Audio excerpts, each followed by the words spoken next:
What happens when you combine the most innovative, eccentric and charismatic leaders, disruptors and founders from tech, with the pedigree and history of one of the most established institutions within the City of London?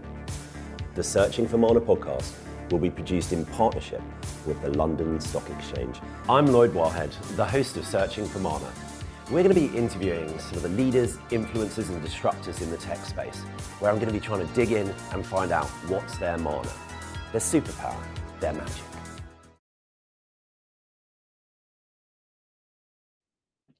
Hi there and welcome to another episode of Searching for Mana. I'm Daniel O'Riordan, alongside my colleague Sachin, Doshi. Hi Sachin.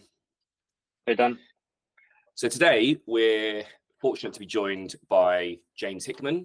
James is the Chief Commercial Officer at Ecospend. Ecospend are probably best known for being the open banking provider for the UK government. Just last month, over 1 million people paid their tax via Ecospend. So Ecospend are now part of Trustly, which are the largest open banking provider in the world. James, welcome and thanks for being on the show. Thanks, Dan. Thanks a lot for having me. Absolute pleasure. Hi James. So obviously, as Dan mentioned, one of Ecospend's kind of early claim to fame was that big contract win with HMRC, and obviously Dan's mentioned some very impressive numbers there. 1 million customers last month. Over $3 billion in tax payments.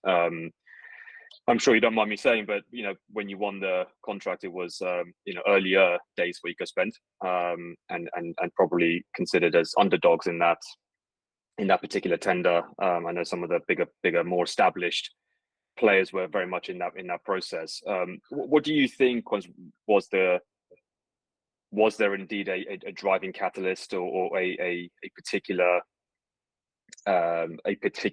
aspect that really stood out that enabled you to go out and secure that particular win?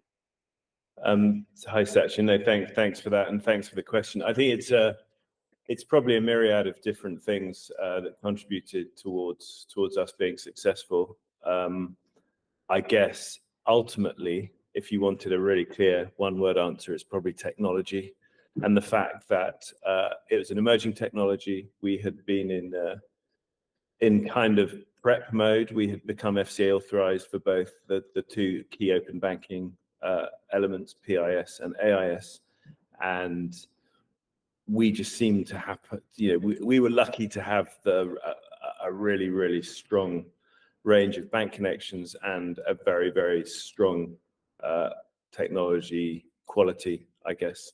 So when a government procurement exercise is undertaken, they look at it purely on the quality of the bid. They don't look at whether you're Ecospend or some big global blue chip brand. They just look at the quality of the bid. So I think first and foremost, we were just very lucky with the fact that following a very sort of forensic analysis of the quality of our tech, we came out on top. And we had just launched as a business. We didn't really have any clients, and it was our first foray into the commercial world, and clearly it was a big opportunity. I think many companies took part. When we found ourselves in the final of that tender, we were just very thrilled to be in the illustrious company of some major global brands. And then when we won, it was quite something. So I'd say, to answer your question, technology first and foremost, and then secondly, we absolutely poured heart and soul into the bid. I think we left no stone unturned. We gave it everything. We leveraged every element of our capability across the company. Every person involved, or every person in the company, was involved in contributing. So I think there was a kind of a mindset and a cultural approach that perhaps you can only have if you're an aggressive kind of startup versus maybe a more established organization that might have a more sort of structured corporate approach, would be my answer.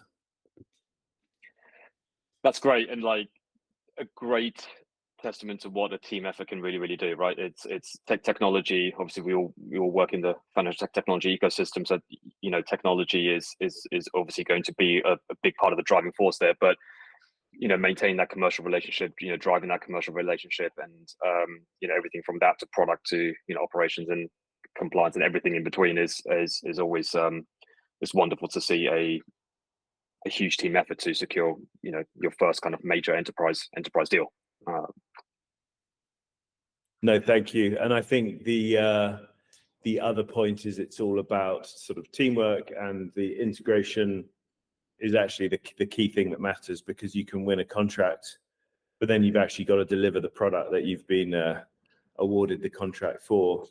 And we were really happy that I think we signed the contract in January 2021. We were live by March, and we all sat around and we watched the first payment being made. And now, as you said, in January, we've just passed a million transactions in a single month. And I think there is beginning, we are getting closer to that inflection point where people see this as a really compelling and acceptable form of making a payment as an alternative to a card. So we see equal, winding the clock forward now 2 or 3 years.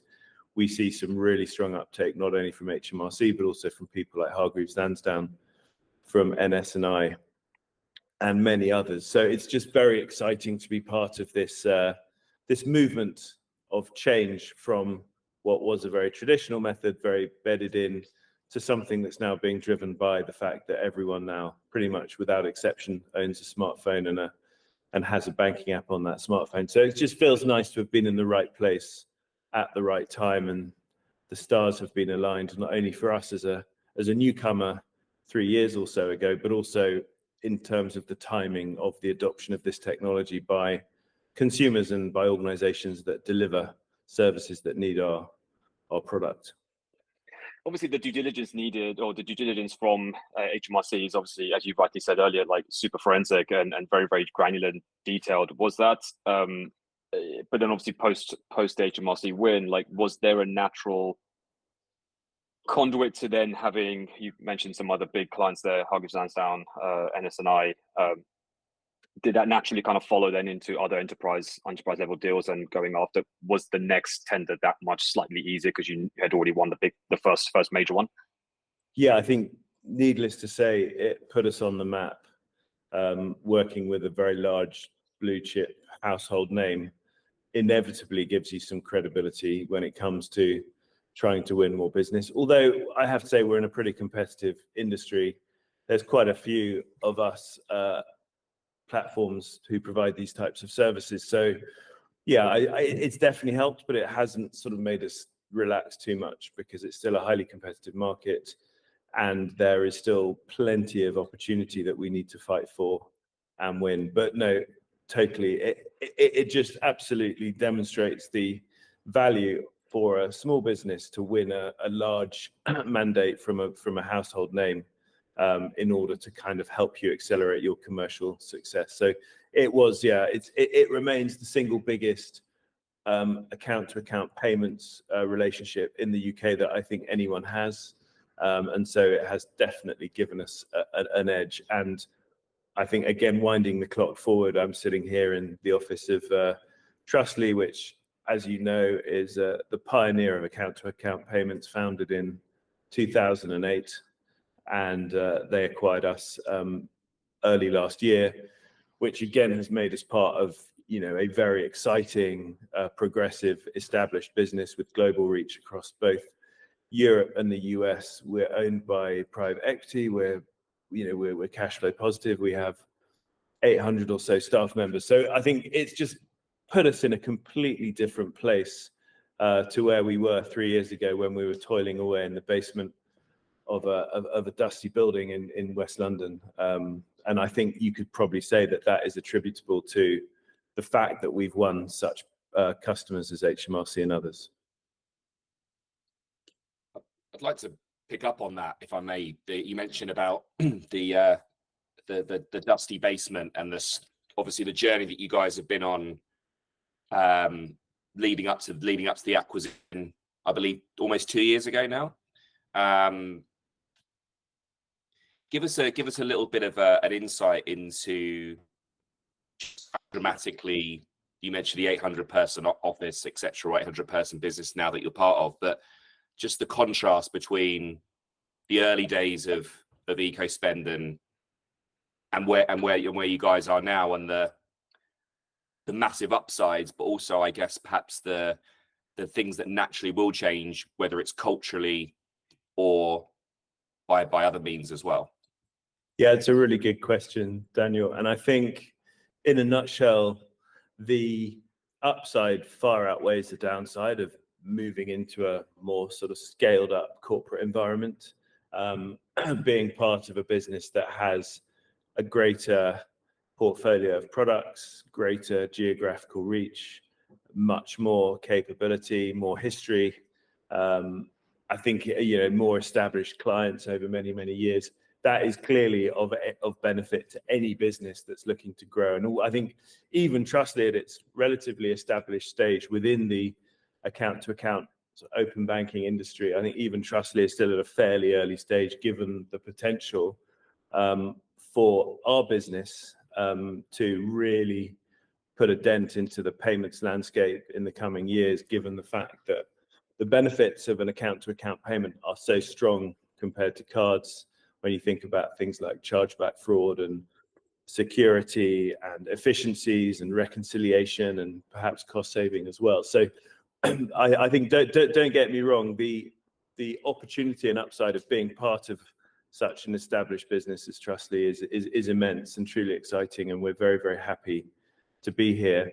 I think obviously the flip side is you come from a background where there's a handful of you, you're a startup. And I think the key thing about startups that any founder will know is that failure is not really an option, because you don't really have a safety net. You have a limited amount of resource to get you to the next level, and you really have your wits and you have the people in the business, and that's pretty much it. And if you're lucky, you have great technology as well. So I think there's something very compelling about being in a startup where the only way is up. And I look back at 3 years ago, and although we had some industry experts, we, our sort of one of our guilty secrets is we didn't have any real payments experts. We had quite a sort of, apart from our tech guys who are very specialized in core banking technology, our commercial team comes from a sort of bit of an eclectic background. I personally had spent most of my career in the media. So we were just sort of, we built this can-do attitude where everyone threw their shoulder to the wheel, everyone sort of participated across a range of different activities and sort of initiatives within the business. And it felt very kind of, just get on with it, pick it up, do it, deliver it. There was no standing on ceremony.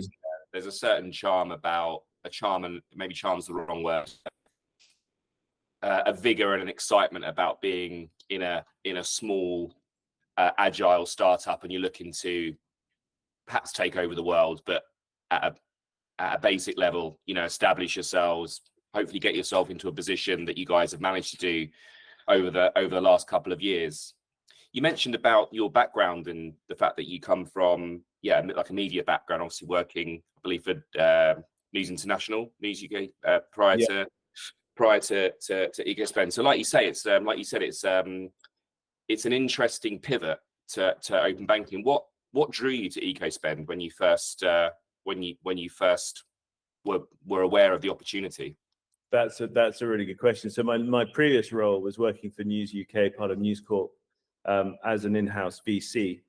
And my job was to invest in early stage startups. And if we made investment, I would sit on the board and help it grow by leveraging some of the capabilities and media and so on that News UK had access to.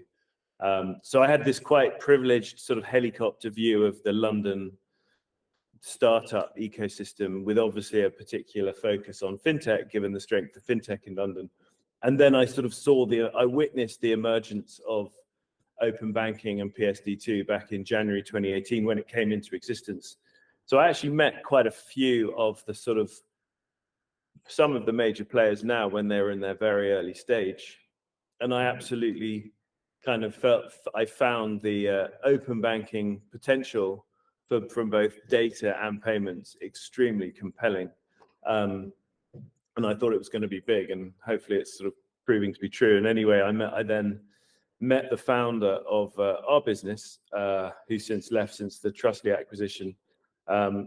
and I convinced he came in actually looking for some investment. He didn't get any investment, but instead I managed to convince him to give me a job, and it was just during the pandemic, and I thought I would take a bit of a personal gamble. So I left a very fantastic organization in the form of News Corp, joined Ecospend, which at that point was really just a box of technology. They had acquired the licenses from the FCA for both PIS payments and AIS data. And I was sort of involved in setting up the commercial strategy.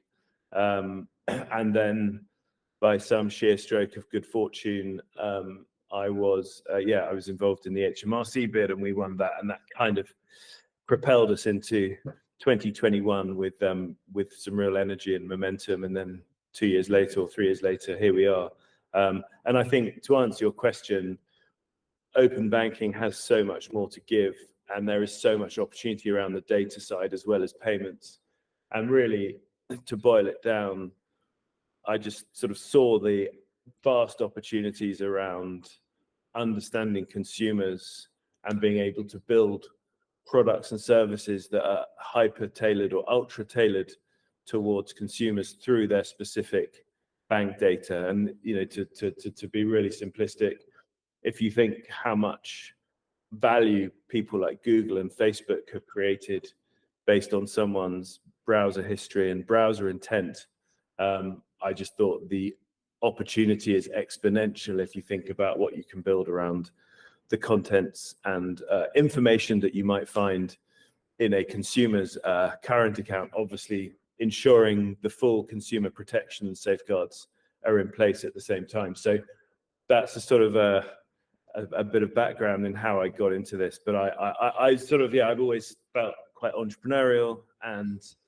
I couldn't believe how much opportunity and potential lay within the world of PSD2 and open banking. And I believe that although it's already 6 years since it came into effect, I still feel like we're not really scratching the surface. And people like HMRC and others are demonstrating, as large organizations, a kind of sense of the potential and the art of the possible. But, we're still not yet at that major moment where it really becomes central to people's lives, which I think will happen in the next 2 or 3 years, perhaps. So it's very exciting to sort of be here before that happens, because obviously if it's already happened, then it's likely that you might be too late.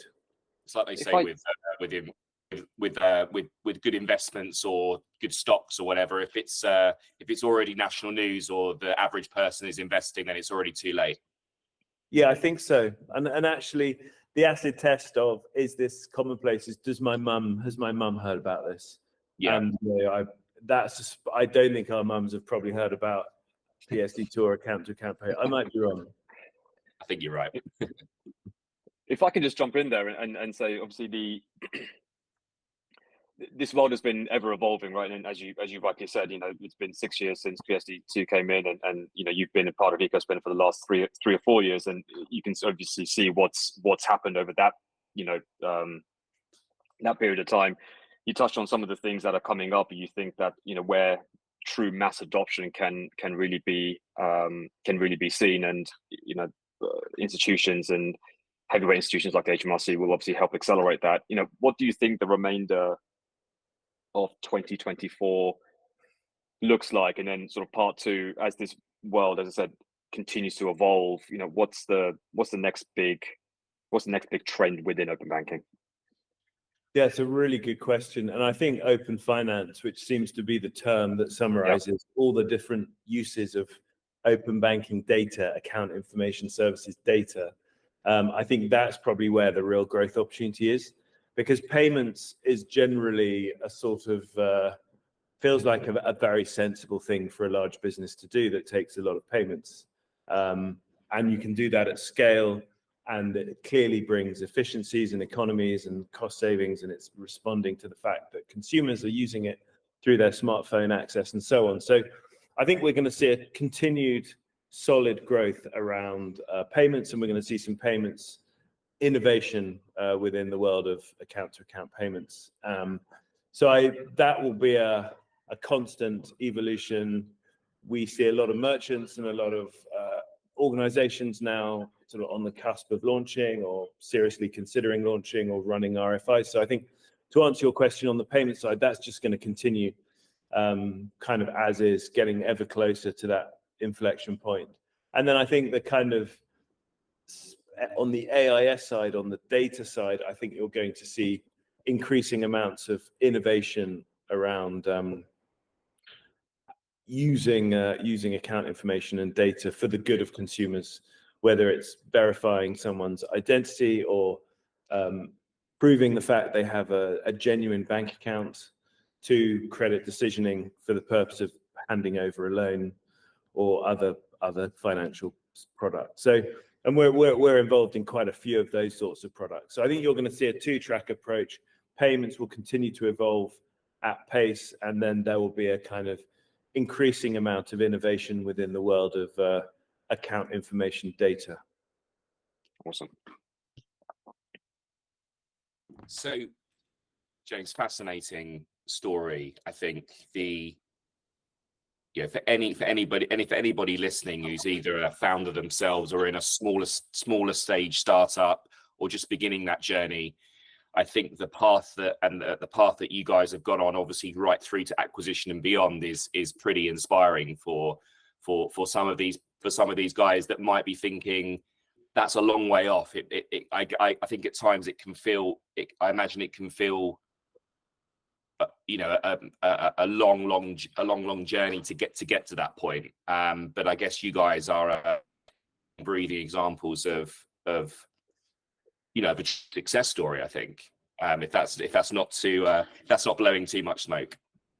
No, but I mean, and I think we've been very lucky. I think you clearly need a good dose of luck in everything you do, and perhaps luck is the most important commodity of all when it comes to business success.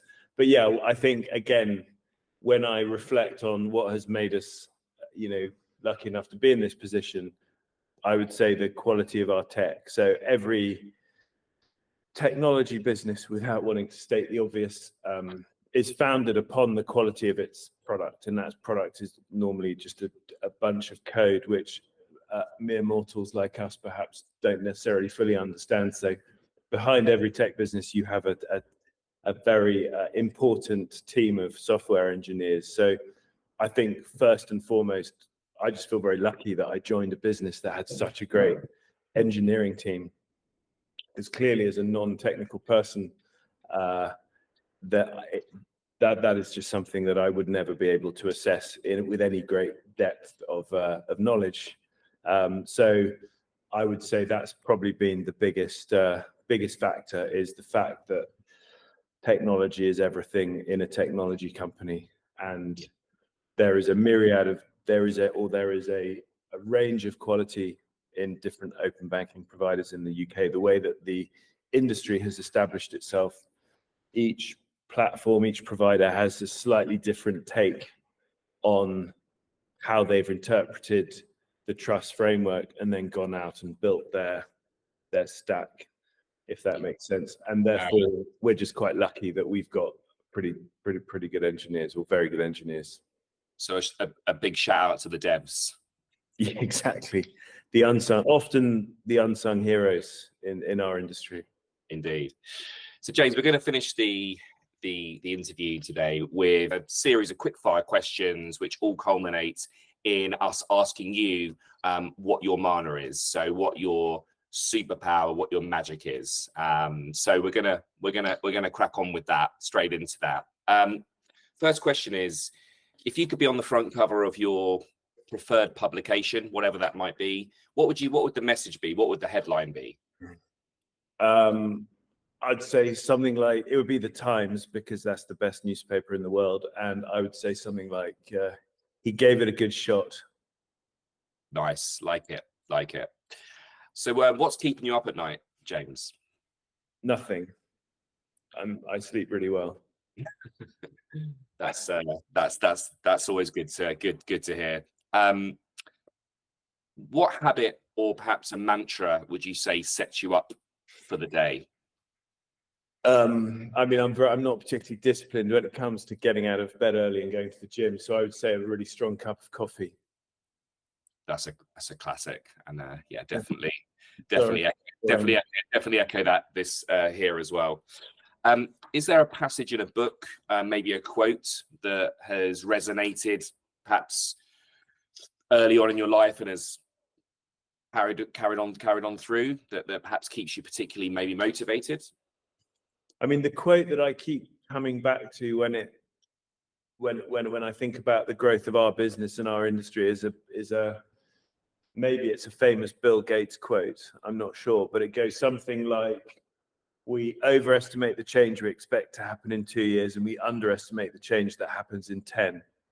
And I think it's good to remember that when you're frustrated at the pace of change, you think it's going to be a lot quicker than it is, but then when you look back, it's actually been pretty seismic. I heard that quote literally, I think early this week, and it's so true. It's so true. We're always looking at who we could get on the show next from the world of fintech. Is there anybody that you'd recommend us to ask to come on the show?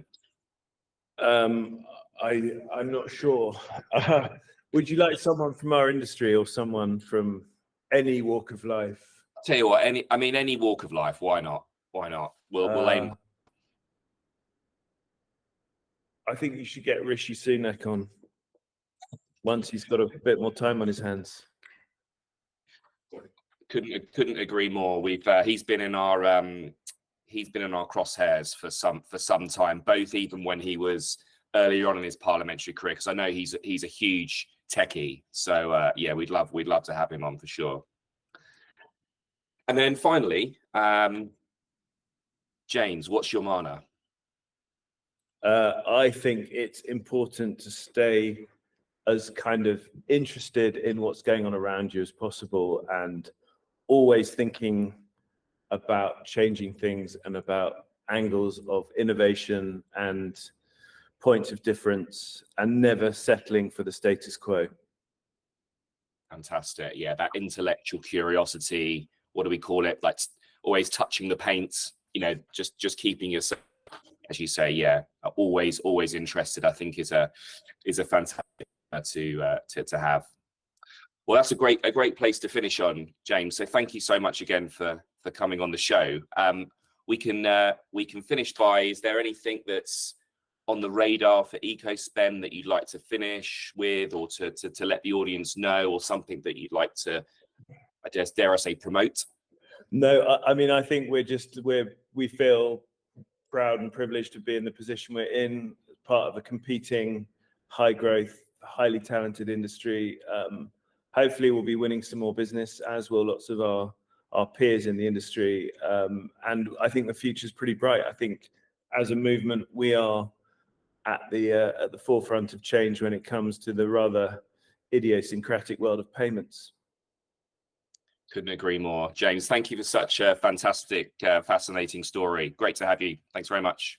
Thank you, Daniel, and Sachin. Many thanks to you as well. It's really Thanks, good. James. Thank you for joining us on this episode. We hope you've enjoyed it. Please leave a like and a review, and subscribe to our iTunes channel to stay up to date with the newest content.